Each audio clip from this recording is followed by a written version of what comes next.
Éntrale al debate de la reforma electoral en los foros de Parlamento Abierto. Resumen. Foro 7. Modificaciones a la estructura orgánica del Tribunal Electoral del Poder Judicial de la Federación. Le doy la más cordial bienvenida a la maestra Angélica Manríquez.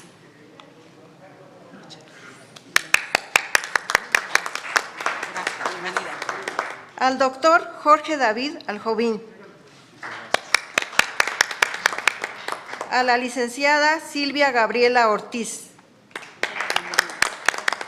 Al licenciado Carlos Daniel Luna.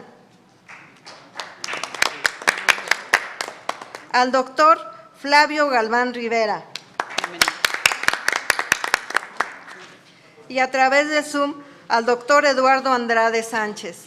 Sean todos bienvenidos. Creo que esta reforma electoral debe partir de esta visión histórica, de la importancia de las instituciones electorales que hoy tenemos, pero también de un punto fundamental que es además un valor constitucional, la independencia judicial. Yo creo que cualquier tema que parta de este análisis pues debe partir precisamente de la independencia judicial. ¿Cómo fortalecemos las instituciones electorales? A través de la independencia y de la autonomía. ¿Y por qué es importante este punto en el análisis?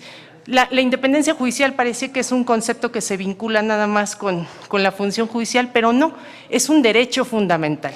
Si queremos garantizar derechos fundamentales, si queremos garantizar derechos humanos, necesitamos contar con órganos independientes y autónomos. Está ocurriendo que de pronto las autoridades electorales de facto se arrogan facultades extraordinarias para legislar, lo cual está prohibido expresamente por la Constitución.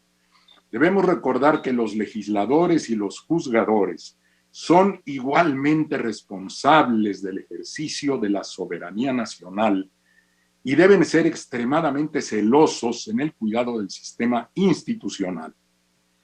La judicialización de la política genera la politización de la justicia, fenómeno que preocupa a los estudiosos en diversos países y se están buscando fórmulas para combatirlo en distintas partes del mundo. El problema no es menor porque provoca que la política pierda eficacia y la justicia respetabilidad, con el consecuente deterioro de la democracia. Por eso es importante que se delimiten con toda precisión las posibilidades interpretativas de que puedan disfrutar las autoridades electorales. Creo que hay que establecer una limitación muy especial. Ya se hizo en el artículo 10 de la Legesmime.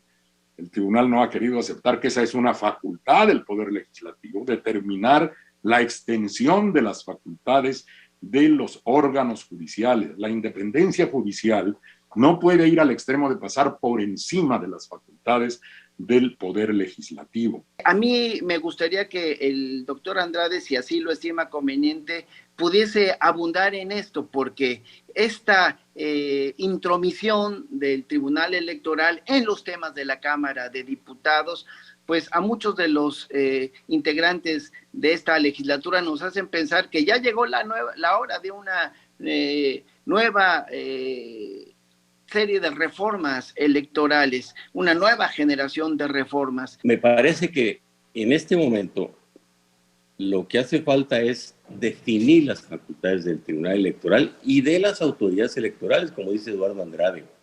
Al paso del tiempo, igual que el Poder Judicial, han estado inventando, déjeme decirlo de otra manera, creando principios jurídicos sobre los cuales resuelven independientemente de lo que diga la ley.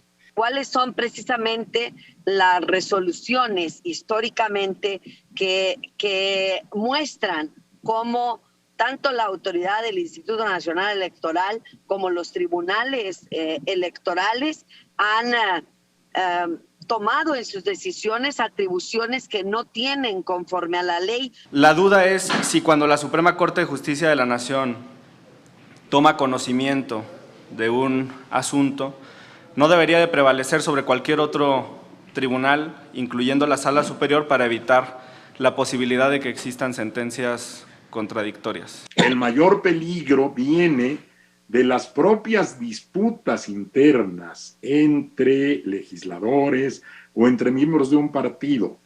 Yo creo que la clase política, entendida en el mejor sentido, debe entender que los conflictos políticos se resuelven por medios políticos.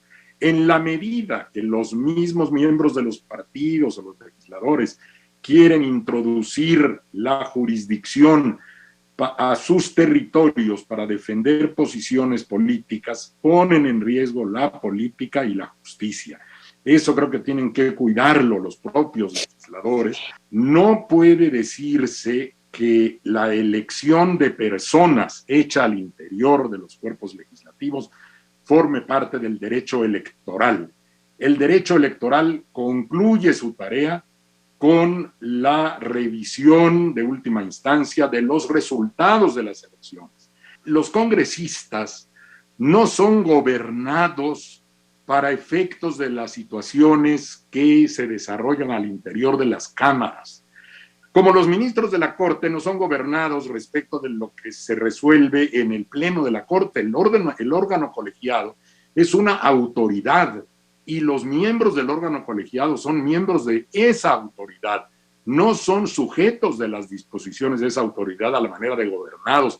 Ejemplos de este tipo de intervenciones me pedían.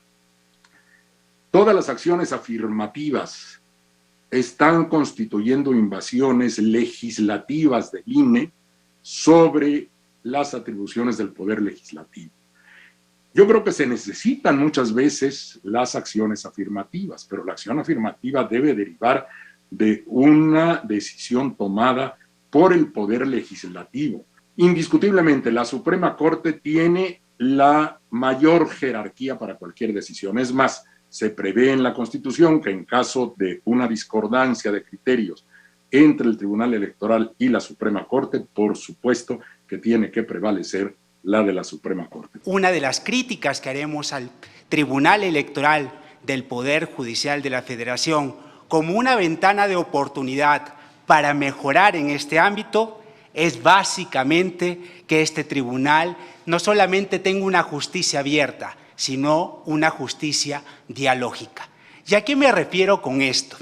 Un tribunal que hable con horizontalidad, un tribunal que sea capaz de establecer una conversación abierta, amplia y no del monopolio de unos pocos. La principal propuesta es menos discrecionalidad del tribunal y una conversación ampliada. ¿Y a qué me refiero con esto?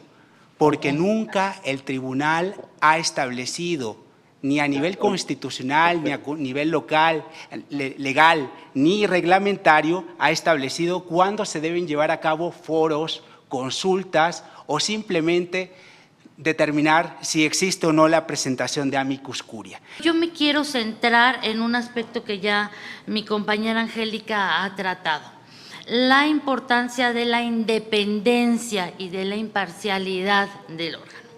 Una de las vías que se reconocen para poder garantizar su independencia está en los mecanismos de selección de los juzgadores, los requisitos profesionales para su designación, la estabilidad en el cargo, la protección frente a los conflictos de interés.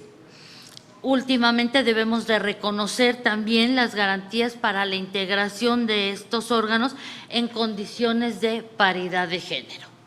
En cuanto a los integrantes de las salas regionales, creo que aquí tenemos una ventana de oportunidad muy importante para fortalecer la independencia a través de la carrera judicial.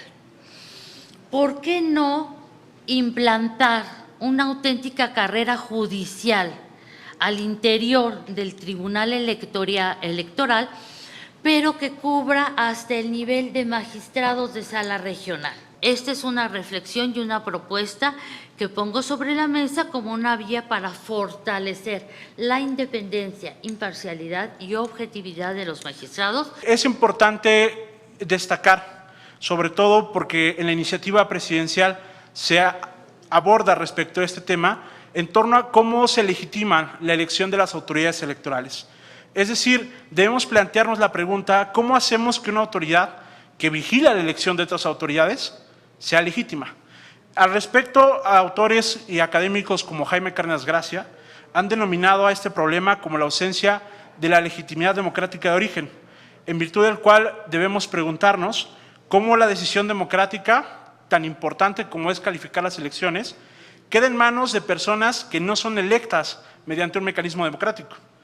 Es decir, nos debemos replantear este modelo en virtud del cual debemos preguntarnos a quiénes representan las y los jueces electorales, las autoridades electorales. En segunda instancia, me atrevo a hablar y a preguntar sobre la gobernabilidad del Tribunal Electoral, particularmente por lo que sucedió hace algunos meses en el proceso de destitución que se llevó a cabo en contra del magistrado José Luis Vargas Valdés. Aquí debemos replantearnos, y aquí invito a las y los legisladores a plantearse cómo podemos solucionar o qué alternativas podemos tomar ante estos escenarios donde evidentemente la gobernabilidad de una autoridad electoral que es catalogada por la propia Constitución como máxima autoridad jurisdiccional puede solventarse. Si aquellos orígenes que dieron cabida a la creación de la Sala Regional Especializada siguen vigentes. Recordemos que uno de los principales argumentos para poder crear esta Sala Regional Especializada tuvo que ver con la dinámica de la radio y televisión, la reforma de 2007 y la creación del procedimiento especial sancionador. Sin embargo, con la nueva dinámica que están llevando los modelos de comunicación política, podríamos replantearnos si es necesaria una sala regional especializada o podría solventar esa carga de trabajo las demás salas regionales. ¿Hasta dónde el juicio en línea puede llegar a afectar los derechos político-electorales, incluso los derechos de representación de un partido político? ¿Hasta dónde tenemos que ser tan rigoristas con los propios mecanismos de justicia electoral? ¿Y hasta dónde podemos cambiar este modelo para hacer que las cosas fluyan y sobre todo para hacer realidad un modelo de justicia electoral en línea? Y por último, y dentro de este segundo bloque de reflexiones, lo que tiene que ver con una nueva ley de medios de impugnación. Deberíamos cuestionarnos si es necesario que los medios de impugnación tengan tantos requisitos de procedencia. El Tribunal Electoral debe ser independiente, como surgió en 1986, legalmente en 1987, y como era en 1990 como Tribunal Federal Electoral, que para mí lo más valioso que perdió con la reforma de 1996 fue justamente su independencia. Si México es una república democrática, representativa y federal, entre otras características, no se justifica la existencia de órganos unitarios. O cambiamos la Constitución y hacemos de México una república unitaria y organismos unitarios, por supuesto. De lo contrario, tiene que ser Tribunal Federal Electoral. Desde hace mucho tiempo he propuesto la integración de 2 salas con 3 magistrados cada una y el pleno de 7 solo para asuntos de estricta constitucionalidad y convencionalidad. Son temas sumamente amplios, complejos, en donde no podemos atar el pensamiento de los juzgadores. El magistrado presidente que no integre sala, pero sí preside el pleno, y el pleno que solo se ocupe de temas excepcionales de constitucionalidad y convencionalidad. Para mí la designación de magistrados debe ser un acto democrático, pero no por voto. Debe ser a una convocatoria abierta para todos aquellos que reúnan formalmente los requisitos exigidos en la Constitución y en la ley. Una comisión de la Cámara de Senadores para revisar la satisfacción de estos requisitos formales. Y todos los que cumplan los requisitos formales ser sometidos a examen de conocimientos, de experiencia, por un comité académico y jurisdiccional con personalidades capaces de calificar. Si la pregunta en concreto es, doctor, ¿cuál es la razón de ser de estos tribunales si en la mayoría de los casos las impugnaciones son resueltas por el Tribunal Electoral del Poder Judicial de la Federación? Las preguntas en concreto es, ¿cómo mantenemos el equilibrio entre esos 3 ámbitos que acabo de decir? Por un lado, la independencia, autonomía, la legitimación y y principalmente esos dos para el nombramiento y selección de magistrados.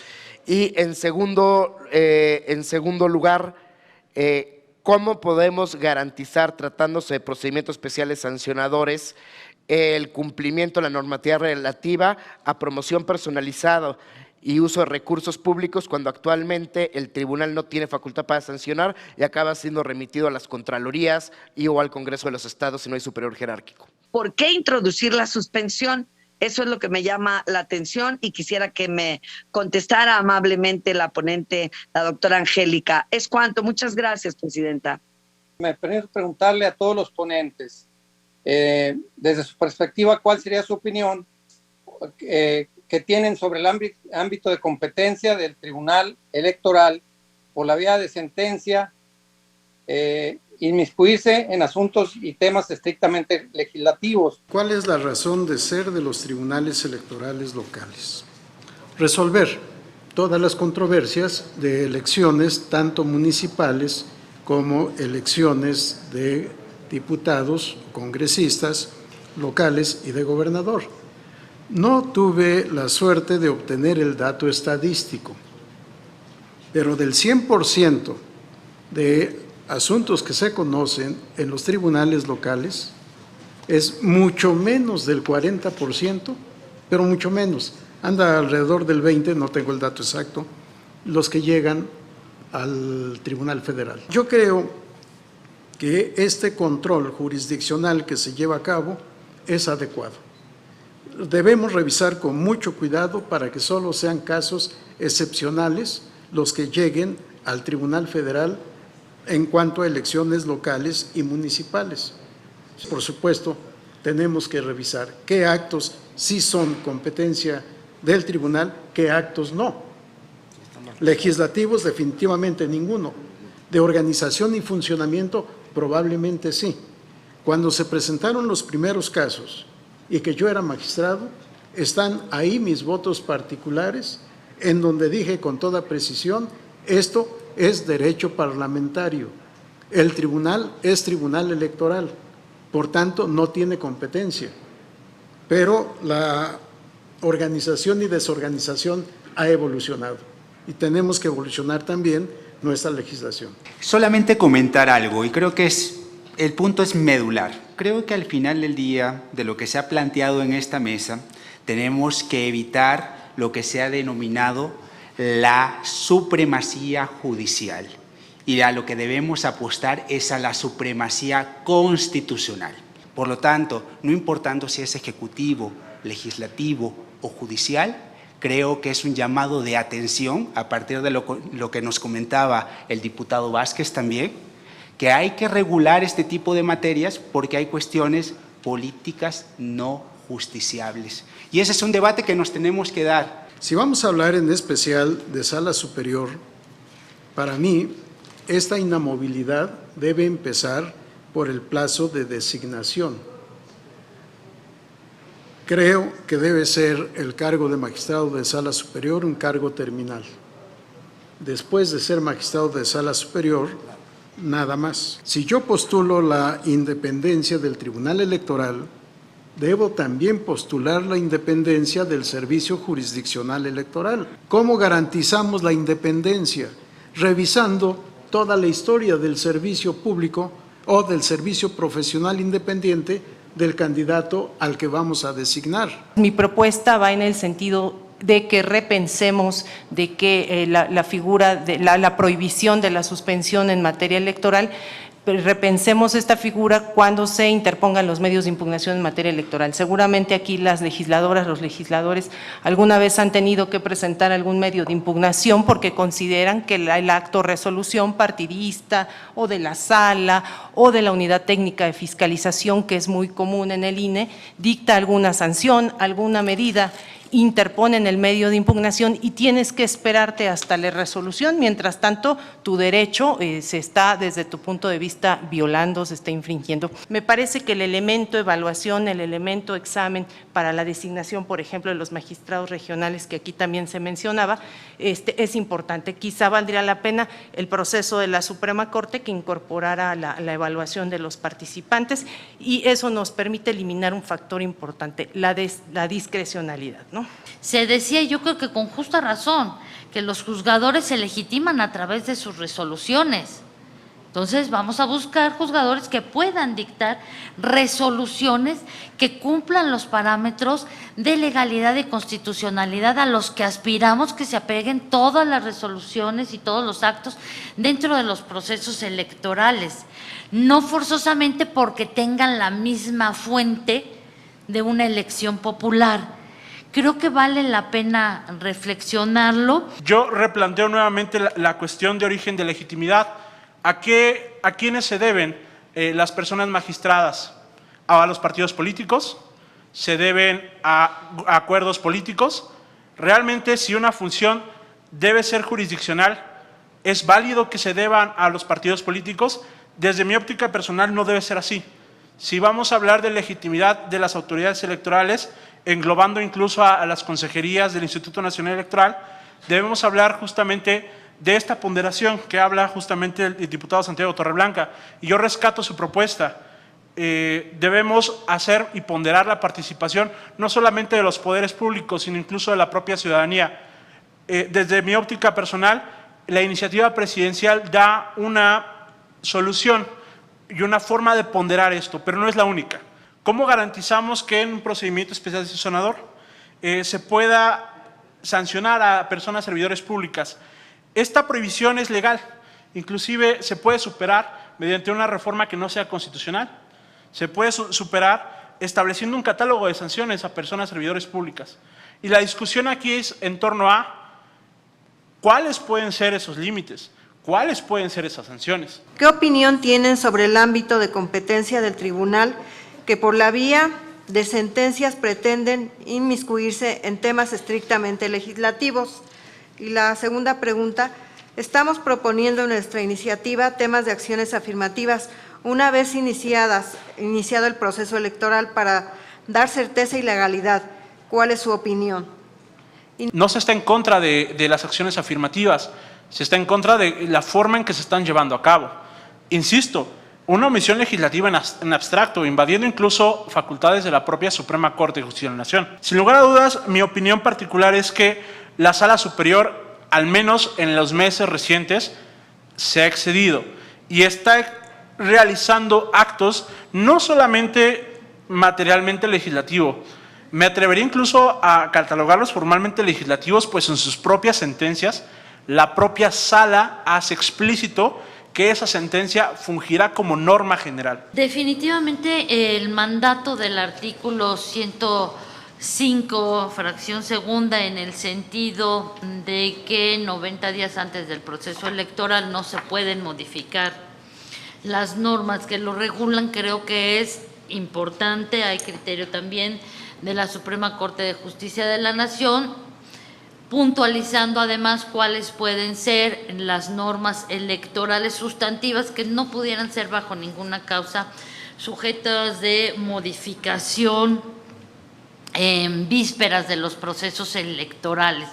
Creo que el caso de las acciones afirmativas estaría en este supuesto. Estas acciones afirmativas no forzosamente deben de tener un fundamento en las leyes, en el derecho doméstico. O sea, hay convenios internacionales en donde se establece la fuente de estas acciones afirmativas. Debemos tener muy presente que las acciones afirmativas, como bien dice la doctora, pues son esas medidas correctivas de carácter temporal, pero que tienen un objeto muy importante, ¿no? La paridad de género, como hoy la tenemos en la Constitución, garantizada para cargos de elección popular, ahora también para los cargos de la administración pública, surge precisamente gracias a la implementación de las acciones afirmativas, ¿no? Que generalmente lo que buscan es proteger a estos sectores históricamente discriminados, ¿no? Como las mujeres, las mujeres trans, etcétera. Creo que es bien importante también no perder de vista que detrás de las resoluciones del Tribunal Electoral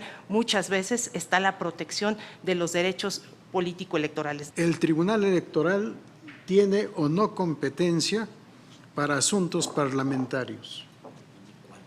Déjenme comentar, efectivamente, déjenme comentar un tema lateral. El Tribunal Electoral es electoral, por tanto, no tendría competencia para todas las instituciones de participación ciudadana, referéndum, plebiscito, consulta, revocación de mandato, etcétera, etcétera. Y yo he sostenido, todas las instituciones de participación ciudadana no son derecho electoral. Sin embargo, veamos cómo, tanto en la jurisprudencia como en la ley, se le da competencia al Instituto Electoral y al Tribunal Electoral. Si ya no es la decantación de qué cosa es electoral y qué cosa no es electoral, sino hasta dónde el Poder Constituyente le quiere otorgar facultades de jurisdicción a los tribunales electorales, previa actuación de institutos electorales, federal y locales. Estas discusiones de quién tiene la última palabra, si el control político o el Poder Judicial, las tenemos que resolver a través de algo que se denomina el diálogo.